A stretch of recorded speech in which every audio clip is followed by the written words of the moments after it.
Assalamualaikum warahmatullahi wabarakatuh. Selamat pagi anak-anakku siswa MTS Sunan Kalijogo.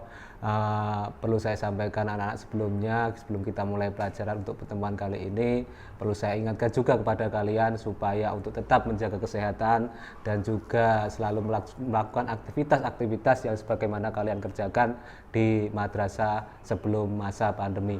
Baiklah anak-anak, untuk pertemuan kali ini kita akan langsung membahas materi yang mana masih berkaitan dengan materi sebelumnya, yang mana kita sebelumnya telah membahas tentang situasi atau kondisi peta Jazirah Arab. Ya, untuk hari ini pertemuan kita akan membahas tentang misi.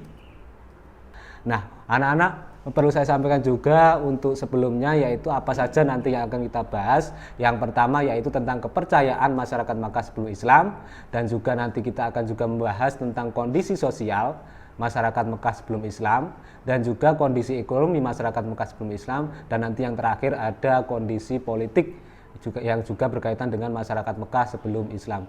Nah, perlu kalian ketahui juga anak-anak bahwasanya untuk tujuan pembelajaran kali ini, pertemuan kali ini, yang pertama supaya kalian dapat menjelaskan tentang misi Nabi Muhammad SAW sebagai rahmatan lil alamin. Kemudian yang kedua juga tujuannya supaya kalian dapat menjelaskan kondisi masyarakat Makkah sebelum Islam, baik dari tadi kepercayaan sampai juga dengan kondisi politik masyarakat Makkah sebelum Islam. Baiklah anak-anak, untuk materinya bisa kita lanjutkan. Namun sebelumnya perlu saya tanya kepada kalian, ya, setelah melihat gambar berikut ini, apakah yang ada dalam pikiran kalian, ya, apa yang ada dalam pikiran kalian? Bisa kalian lihat di layar, itu ada 3 gambar yang juga menggambarkan masyarakat Arab atau keadaan masyarakat Arab sebelum Islam. Nanti kalian bisa ditulis di situ jawabannya. Kalian tulis 3 jawaban yang sesuai dengan gambar yang tertera dalam layar kalian. Baiklah anak-anak, berikutnya untuk menyambung materinya, Jazirah Arab itu memang merupakan suatu daerah yang sangat luas, ya, panjang juga, dan juga dari utara ke selatan itu juga bahkan mencapai hampir 2000 km. Nah, adapun lebarnya itu dari barat ke timur mencapai kurang lebih 1500 km. Nah, untuk sebagian besar tanahnya adalah gurun pasir. Jadi tidak heran kalau kalian tinggal di sana ataupun bepergian menuju Jazirah Arab, itu memang sangat panas sekali hawanya, yang karena memang sebagian wilayahnya itu adalah dari padang pasir. Bahkan sungai itu di sana sangat jarang sekali. Jadi kalau kehidupan di sana untuk hujan itu pun juga sangat jarang. Padahal yang namanya kehidupan itu sangat bergantung dengan air, ya. Sebagian kebutuhan hidup kita adalah air. Dan kemudian juga anak-anak di sebelah timurnya, untuk perbatasannya di sebelah timurnya itu Arab, ya, dibatasi oleh Teluk Persia dan Teluk Oman. Nah, bisa kalian lihat di layar itu ada Teluk Oman dan juga Teluk Persia. Sedangkan di sebelah selatan oleh perbatasan oleh Laut Hindia, di sebelah barat Laut Merah, dan sebelah utara oleh Teluk Aqobah atau Suriah dan juga atau di Palestina. Nah, itu untuk mengenai perbatasan wilayah Jazirah Arab. Kemudian untuk inti materi pada pertemuan kita pada hari ini, yaitu tentang kepercayaan. Tadi sudah saya sebutkan di awal. Yang pertama yang akan kita bahas adalah tentang kepercayaan masyarakat Makkah sebelum Islam. Nah, memang pada awalnya masyarakat Makkah itu adalah suatu masyarakat yang dulunya memang sudah menganut agama tauhid yang dibawakan oleh Nabi Ibrahim dan juga putranya yaitu Nabi Ismail, dan juga istrinya yaitu Siti Hawa. Namun karena memang pada saat itu, ya, ajaran-ajaran yang dibawa oleh Nabi Ibrahim semakin lama semakin tidak terpelihara, ya. Jadi agama yang dibawa oleh Nabi Ibrahim dan juga anaknya pun itu juga berangsur-angsur menghilang dari permukaan Jazirah Arab. Nah, namun meskipun demikian, bahwasanya perlu kalian ketahui anak-anak, Nabi Ibrahim dan juga putranya yaitu Nabi Ismail itu sudah meninggalkan banyak sekali jejak-jejak sejarah. Bahkan yang pada saat ini masih bisa kita lihat dan bahkan kita bisa pergi ke sana, mudah-mudahan kita nanti bisa pergi ke sana, yaitu yang pertama adalah Ka'bah. Nah, Ka'bah itu merupakan peninggalan dari Nabi Ibrahim dan juga putranya yaitu Ismail. Yang kedua juga ada Makom Ibrahim, yang di sebelahnya Ka'bah itu ada sejenis bangunan kecil yang besarnya kurang lebih 1 kamar ya mungkin ya. Itu adalah Makom Ibrahim. Nanti bisa kalian lihat di layar, itu juga ada gambarnya. Kemudian juga yang ketiga, peninggalan yang telah ditinggalkan oleh Nabi Ibrahim yaitu tentang kurban. Nah, kurban bahkan sampai saat ini kita juga tetap mengerjakan atau melaksanakan, karena itu memang sudah perintahnya Allah kepada Nabi Ibrahim dan juga keturunan-keturunannya, bahkan sampai saat ini masih kita kerjakan, yaitu kurban. Baiklah, itu anak-anak untuk mengenai kepercayaan masyarakat Mekah sebelum Islam. Kemudian juga selanjutnya, setelah kita membahas tentang itu tadi, masyarakat Mekah itu mulai pindah dan menyembah selain Allah. Itu berawal dari seorang ya bisa juga dikatakan sebagai pedagang dan juga bisa dikatakan sebagai orang saudagar. Dia itu melakukan suatu perjalanan ke suatu tempat yang bernama Amir bin Luhai. Nah, Amir bin Luhai ini merupakan seorang pembesar dari suku Khuza'ah yang melakukan perjalanan ke negeri Syam atau yang sekarang kita sebut dengan Syria. Dia melihat penduduk kota Syam melakukan ibadah dengan menyembah berhala. Nah, dari situ ya, Amir bin Luhai ini tertarik dengan apa yang telah dikerjakan oleh orang-orang Syam di sana ya. Bahkan dia pun membawa satu berhala yang kemudian diberi nama Hubal dan diletakkan di Ka'bah. Jadi inilah awal di mana masa perubahan atau mulainya orang-orang Mekah mulai ikut-ikut dalam menyembah berhala. Itu jadi awalnya dari situ. Kemudian juga selain itu, Amir bin Luhai ini juga mengajarkan kepada masyarakat Mekah tentang menyembah berhala, sehingga juga banyak masyarakat meyakini bahwa berhala adalah perantara untuk mendekatkan diri kepada Tuhannya. Nah, ini jadi mulai melenceng dari agama yang sebelumnya sudah dibawakan oleh Nabi Ibrahim, yaitu agama tauhid atau mengisahkan Allah. Nah, bahkan di Mekah sendiri itu sebelum datangnya Islam itu terdapat banyak sekali berhala, bahkan kurang lebih mencapai 360 berhala. Nah, ini sangat luar biasa sekali. Jadi di sekeliling Ka'bah bahkan di dalam Ka'bah atau di lingkungan Mekah itu juga banyak sekali berhala-berhala yang dipajang untuk dijadikan perantara untuk menyembah kepada Tuhannya. Sudah jelas-jelas ini keliru ya, makanya disebut dengan masa jahiliyah atau masa kebodohan ya. Kemudian juga ketika melaksanakan haji, bangsa Arab pun juga melihat berhala-berhala di sekitar Ka'bah. Mereka bertanya ya, ketika ada orang haji datang dari berbagai daerah melakukan haji, mereka itu melihat banyak berhala. Akhirnya mereka pun bertanya, loh, untuk apa berhala-berhala ini dipajang di sekeliling Ka'bah? Nah, dari orang-orang yang sudah menganut menyembah berhala, mereka pun memberi penjelasan kepada pendatang-pendatang tadi yang akan melaksanakan ibadah haji. Hingga pun mereka pulang ke daerahnya pun juga mengikuti apa yang sudah dikerjakan di Mekah. Jadi menyebar luas tentang penyembahan berhala. Mereka pun mengatakan bahwasanya menyembah berhala itu adalah suatu perantara terhadap atau mendekatkan diri kepada Tuhannya. Nah, itu anak-anak. Kemudian juga sebenarnya apa sih yang dimaksud dengan masa jahiliyah itu apa? Masa kebodohan itu apa? Nah, perlu kalian ketahui anak-anak bahwasanya masa jahiliyah itu bukan merupakan kok mereka itu nggak bisa apa-apa dan lain sebagainya, tidak ya. Jadi mereka sebenarnya juga kuat, mereka juga pintar bersair, mereka juga pintar atau kuat dalam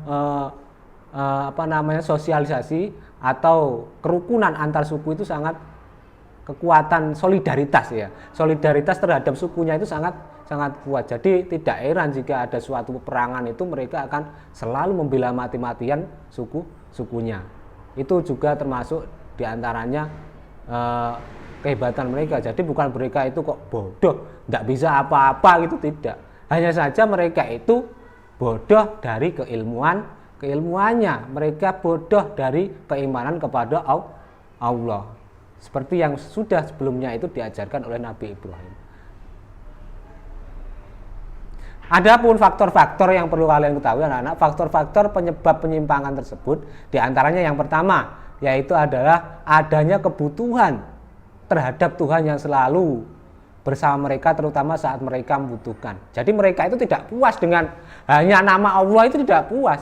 Jadi mereka itu menginginkan suatu Tuhan yang bisa dapat dilihat, yang bisa dapat disentuh. Itu menurut mereka ya, makanya itu sangat bodohnya itu di situ. Kemudian yang kedua yaitu karena kecenderungan yang kuat mengagungkan leluhur yang telah berjasa terutama kepada kabilah nenek moyang mereka. Jadi memang ajaran-ajaran sebelumnya atau ajaran setelah Nabi Ibrahim itu yang dianggap ajaran nenek moyang mereka. Jadi mereka itu sudah diajarkan tentang menyembah berhala. Kemudian yang ketiga anak-anak, yang ketiga adalah rasa takut yang kuat menghadapi kekuatan alam yang menimbulkan bencana, mendorong mereka mencari kekuatan lain di luar Tuhan. Nah, jadi itu untuk yang ketiganya. Jadi mereka itu merasa takut karena keadaan alam atau suatu kejadian alam. Terus kemudian anak-anak, di samping kepercayaan terhadap penyembahan berhala, perlu kalian ketahui juga bahwasanya ada kepercayaan lain di masyarakat Mekah sebelum Islam, yaitu yang pertama adalah menyembah malaikat. Nah, jadi mereka itu menganggap malaikat itu Tuhan mereka, padahal malaikat itu sudah jelas-jelas adalah umatnya Allah juga ya, yang mana pesuruhnya Allah ya. Yang kemudian yang kedua, selain penyembahan berhala juga, yaitu ada menyembah jin, ruh dan juga hantu. Jadi mereka sebagian besar masyarakat Arab itu menyembah jin, bahkan juga roh-roh nenek moyang, dan juga mengadakan sajian-sajian yang kemudian diberikan kepada patung binatang. Itu adalah kepercayaan-kepercayaan selain kepercayaan menyembah berhala. Nah, untuk kondisi sosial sekarang anak-anak, kondisi sosial ya, yang pertama perlu kalian ketahui yaitu tentang karakter politik positif bangsa Arab sebelum Islam. Sebagaimana yang sebelumnya saya sampaikan bahwasanya mereka itu tidak hanya kok dikatakan jahiliyah itu kok bodoh, tidak ya. Jadi mereka itu juga mempunyai karakter positif yang perlu kita tiru sebagai umat Islam ya. Yang pertama yaitu pemberani. Nah, ini yang sangat tertanam kuat dalam masyarakat Mekah ya. Sangat pemberani sekali. Kemudian yang kedua, fisik yang kuat. Mereka itu fisiknya sangat kuat sekali. Kemudian daya ingat yang tinggi ya. Jadi dalam hal menghafal itu sangat tajam ingatannya. Bahkan untuk menyebutkan leluhurnya atau keturunan orang lain itu dia sangat mahir sekali. Kemudian loyal terhadap pemimpin. Jadi dia itu tidak akan membantah apa yang sudah diajarkan atau apa yang sudah diperintahkan oleh pemimpinnya. Kemudian juga ahli bersair seperti tadi yang sudah saya sampaikan. Kemudian yang selanjutnya, kebiasaan yang negatif, tadi kebiasaan positif. Kebiasaan negatif masyarakat sebelum Islam yang pertama adalah itu, suka berjudi. Tentunya ini sudah sering kalian dengar ketika kalian belajar mau di MI ataupun di SD. Kemudian juga berzina. Nah, berzina itu juga menjadi kegiatan-kegiatan atau kebiasaan masyarakat Mekah sebelum Islam. Kemudian minuman arak hingga mabuk-mabukan, merampok dan juga mengubur bayi perempuan hidup-hidup. Ini yang sangat parah anak-anak. Jadi masyarakat jahiliyah itu mempunyai tradisi yang sangat-sangat tidak baik, bahkan sangat menjijikkan kalau kita anggap ya. Karena apa? Mereka sangat sangat berani, sangat tega terhadap darah dagingnya sendiri. Bahkan coba kalau sekarang kalian bayangkan, kalian punya anak perempuan yang lama dinanti-nantikan, kalian bunuh bagaimana? Pasti sangat tidak etik atau bahkan sangat menjijikkan, bahkan dikatakan seperti itu. Jadi dulu itu karena memang melahirkan seorang bayi perempuan itu merupakan aib. Ya, merupakan aib, mereka akan malu dengan melahirkan bayi perempuan. Itu memang sudah adat atau tradisi yang sudah diajarkan nenek moyang mereka. Maka apa kok demikian? Karena mereka menganggap bahwasanya perempuan itu tidak mempunyai istilahnya kekuatan. Karena memang seperti saya sampaikan tadi, masyarakat Mekah sebelum Islam itu sangat sangat identik dengan peperangan antar suku. Bahkan kalau pernah kalian dengar yang namanya perang Fujar. Perang Fujar itu sudah sering kali terjadi. Berulang-ulang terus perang Fujar. Kemudian juga yang masih tren mungkin juga sering kalian dengar, yaitu adalah perbudakan. Kalau sekarang mungkin perbudakan ya masih ada, cuman tidak seperti dulu ya. Kalau dulu itu yang namanya budak ya sama sekali tidak diberi apa-apa. Ismek gur dipangani, dikasih makan gitu saja. Tidak dengan sekarang. Kalau mungkin sekarang ya masih ada enaknya, meskipun seperti budak tapi masih ada enaknya. Tapi kalau dulu yang namanya budak itu ya dijual. Memang tidak ada harga dirinya sama sekali budak itu. Kemudian juga merendahkan perempuan karena perempuan dianggap kaum yang lemah. Nah, ini tadi kenapa kok mereka mempunyai adat atau tradisi kebiasaan membunuh bayi perempuan dengan hidup-hidup. Itu anak-anak untuk kondisi politiknya, kemudian juga untuk kondisi sosialnya, kemudian untuk kondisi ekonomi anak-anak. Untuk kondisi ekonomi masyarakat Mekah sebelum Islam ya. Itu mayoritas masyarakat Mekah itu adalah berdagang dan juga bertani ya, dan juga beternak. Nah, untuk penduduknya itu dibagi menjadi dua, yaitu yang pertama ada penduduk Badui, yang kedua ada penduduk kota. Apa itu penduduk Badui? Penduduk Badui adalah penduduk yang hidupnya nomaden. Apa itu nomaden? Nomaden itu berpindah-pindah dari satu tempat ke tempat lain untuk beternak, untuk mencari daerah yang subur untuk mengembalakan atau beternak. Karena apa? Karena mereka itu istilahnya hidupnya itu bergantung pada peternakan. Jadi, itu yang penduduk Badui. Jadi hidupnya itu kalau hidup itu ya berpindah-pindah. Sini sudah kering, kemudian pindah ke tempat lain untuk mencari tempat yang subur. Kemudian yang kedua anak-anak, yang kedua ada penduduk kota. Nah, penduduk kota itu tinggalnya di daerah yang subur, memang sudah subur. Jadi mereka itu sudah mengenal yang namanya bertani, bercocok tanam, dan juga berdagang pun itu juga ada di sana. Seperti yaitu daerah Yaman, Taif, Madinah, Najd, kemudian Khaybar. Nah, ini daerah yang subur atau disebut juga dengan penduduk kota. Nah, yang terakhir anak-anak yaitu kondisi politik masyarakat Mekah sebelum Islam. Kondisinya politiknya bagaimana untuk masyarakat Arab sebelum Islam? Masyarakat Arab sebelum Islam itu terpengaruhi oleh dua hal. Yang pertama adalah interaksi dunia Arab dengan Kaisaran Bizantium dan Persia. Yang kedua adalah persaingan antara agama Yahudi, Nasrani, dan Zoroaster. Nah, bangsa Arab terdiri dari beberapa suku, mereka memiliki rasa cinta berlebihan terhadap sukunya. Tidak jarang peperangan terjadi antar suku seperti tadi yang sudah saya sampaikan, yaitu perang Fujar, perang saudara yang terkenal dengan karena terjadi beberapa kali. Pertama yang mengenai perang ini adalah perang antar suku Kinanah dan juga Hawazan. Kemudian peperangan suku Kinanah dengan Hawazan lagi ini terus terjadi. Ini yang disebut dengan perang Fujar. Bahkan terjadi itu selama kurang lebih 15 tahun sebelum Nabi Muhammad diutus menjadi Rasul. Itu anak-anak untuk materi kita pada pertemuan kali ini. Namun sebelumnya perlu kalian kerjakan ya. Setelah kita tadi berbincang-bincang mengenai materi pada pertemuan kali ini, tentunya Bapak ada sedikit soal untuk kalian sebagai bahan evaluasi supaya kalian mengetahui di mana dan apa yang mungkin belum kalian pahami tentang materi pada pertemuan kali ini. Yang pertama soalnya anak-anak bisa kalian lihat di layar, yaitu siapakah orang yang mengajarkan dan mengajak masyarakat Mekah untuk menyembah berhala. Tadi sudah saya sebutkan juga ya di depan. Kemudian yang kedua, apa yang menyebabkan masyarakat Mekah beralih menyembah berhala. Nah, tadi juga sudah saya sampaikan. Kemudian yang ketiga, sebutkan 4 nama berhala yang menjadi pemimpin untuk berhala-berhala yang lain di zaman jahiliyah. Tadi sudah saya sampaikan ada kurang lebih 360 berhala, tapi ada 4 ya. Ada 4 berhala yang besar, istilahnya pasti dikenal ya berhala 4 ini.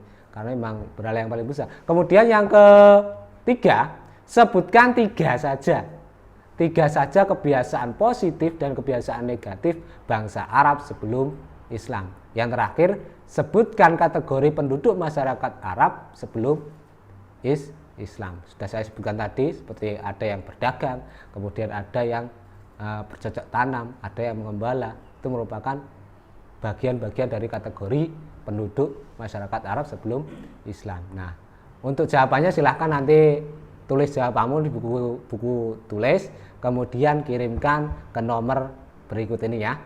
Saya tunggu paling lambat besok hari Senin ya, tanggal 3 Agustus jam 14.00.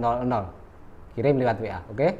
Baiklah anak-anak, itu materi yang bisa saya sampaikan, mudah-mudahan bermanfaat khususnya bagi saya sendiri dan juga umumnya bagi kalian semuanya. Baik, saya akhiri pada pertemuan kali ini. Wallahu muwaffiq ila aqwamit thoriq. Wa afu minkum. Wassalamualaikum warahmatullahi wabarakatuh.